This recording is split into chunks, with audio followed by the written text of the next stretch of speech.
Dia miaraba anao ny tokantrano manaraka televizionna malagasy amty anio fa ena am'roapolony volana aprily 2024 ity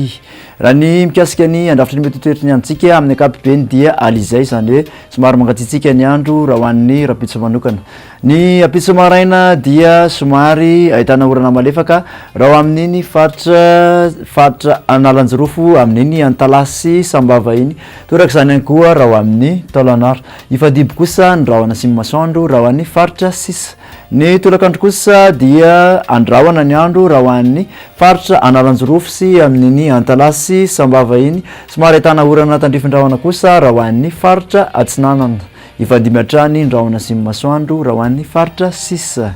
raha ny maripana voavinavina ho an'ny ambandrindra kosa dia 3 vakana karatra 9 raha ho an'ny Antananarivo ary 5 ho an'ny Fianaratsoa tsy latsaky ny 12 kosa raha ny morontsiraka manodidina Madagasikara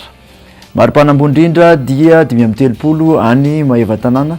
7 ny maripana raha hoan'ny faritra ampovoantany manontolo ary mihoatra ny 3 kosa raha hoan'ny morontsiraka rehetra raha ny toetry ny andro ho an'ireo tanàn-dehibe ivela Madagasikara dia tsara daholo ny andro ifandimby ny rahona simy masoandro ho an'ny Nairobi, Johannesburg, Paris ary Milan ibalika tanteraka kosa ny masoandro raha ho an'ny Bangkok raha ho an'ny nosy manodidina Madagasikara indray dia somary ahitana orana tandrifindrahona arankotroka any Port-Louis any andrahona kosa ny andro raha ho an'ny Seychelles ary ahitana orana tandrifindrahona any Comores sy Saint-Denis